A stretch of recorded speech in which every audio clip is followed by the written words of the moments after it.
You are a young manager from Scotland. You got a job in the lower divisions of Portuguese football. What do you think your biggest challenges will be? I think the biggest challenges will be earning the trust and respect of the players and staff. It's really crucial for me to show them that I'm here to work hard and learn, and make sure that I'm bringing value to the club. Understanding the dynamics of this league is also going to be a bit of a learning curve for me. I'm going to have to adjust to the style of play. I think here in Portugal it's a bit more technical and tactical, especially when you compare that to the faster, more physical game I'm accustomed to back home.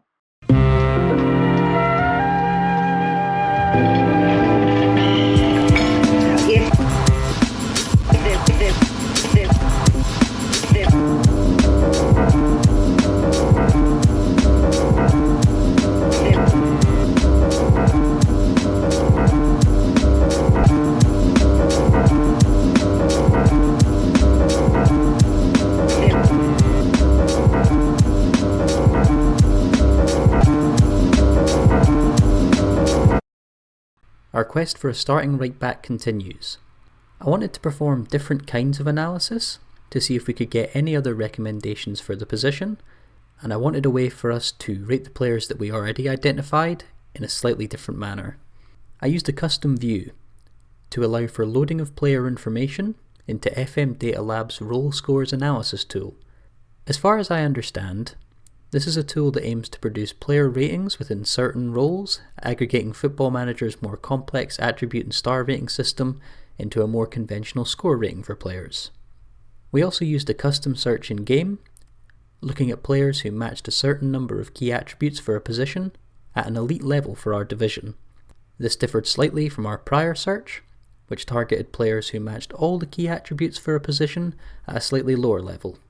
We were able to trim down our original shortlist of 30 players to the 6 best prospects. The best option I identified from all the methods that we've used was this individual, 22-year-old Bernardo Caldera. Compared to our current starting option, Caldera has a better technical profile and a better spread on key mental attributes for the position. Additionally, at 22 years old, he has plenty of scope left to improve as a player. He started his career at a number of Portuguese Premier League team academies, but as of yet, has not had a breakthrough season anywhere. We're going to aim to give him the playing time that he needs to realise his potential. Caldera's agent set expectations on playing time and salary, both of which are very reasonable, especially considering his level of talent. Ultimately, we were able to secure his signature, making Bernardo Caldera the first signing of this playthrough. He was assessed by our assistant. It was noted that he is currently a leading player for the Portuguese Championship, the division that we're in, and it was noted that he has the potential to grow to be a good second league player in the future. My attention then turned to training and training assignments. It was noted that we had too many areas in our training that had a heavy or very heavy coach workload. I amended our coaching assignments to ensure that all areas of training had sufficient coaching coverage to prevent this overload from taking place. We also made a board request for a set-piece coach with a noted weakness in this area.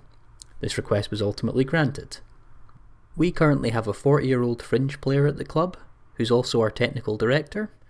His salary sat at £220 per week, which is a lot of money for a player well past his prime in our division.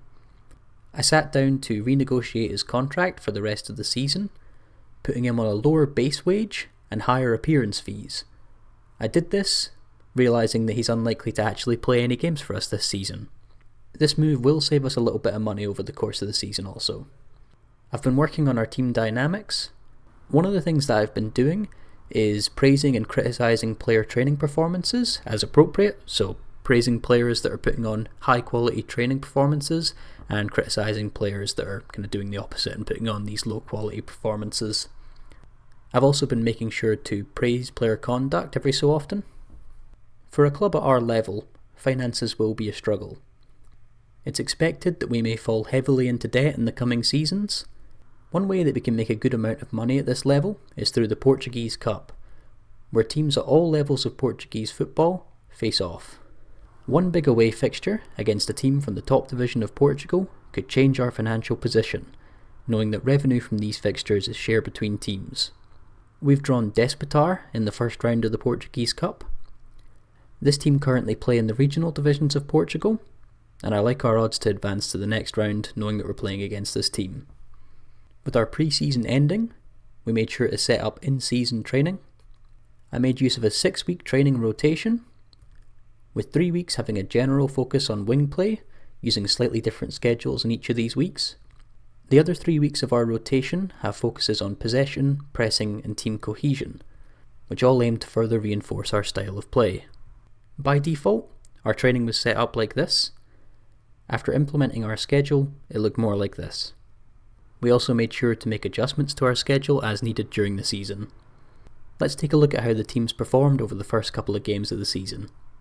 Our first game of the season was at home against VTSCB. After a bit of play around at the back, we were able to put together a quick 3-pass combination to get a ball in behind the lines, which was coolly finished off by Ricardo Barros. The game sat at 2-1 after VTSCB scored twice. More fluid play through the midfield ultimately allowed Thiago Diogo into the box to equalise the game. A well-timed challenge, an interesting looking through ball, and football robbery by Ricardo Barros allowed us to take the lead.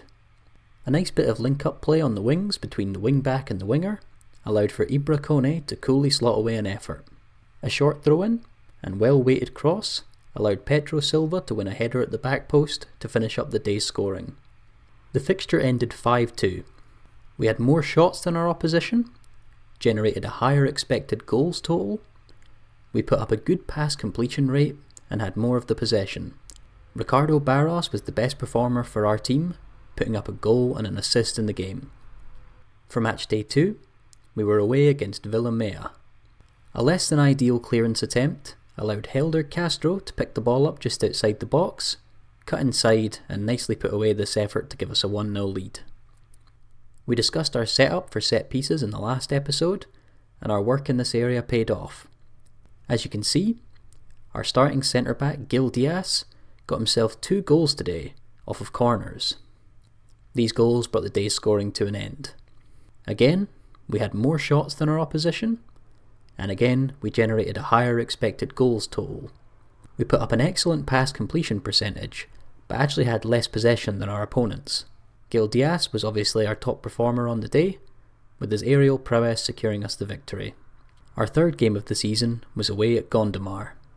Quick link-up play on the wing, a whipped cross and a leaping header by Ricardo Barros got us a quick 1-0 lead.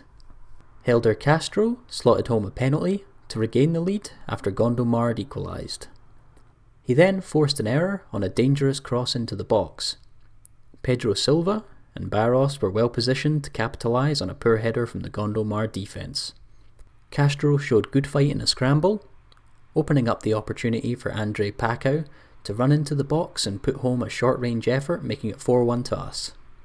A quick 2-pass transition, taking us from defence to midfield to attack, allowed Barros to get in behind the defence and finish off our scoring for the day, nabbing a hat-trick in the process. The game ended 5-1. We continued to create more quality chances than our opposition, but we may need to keep track of how we perform in possession statistics.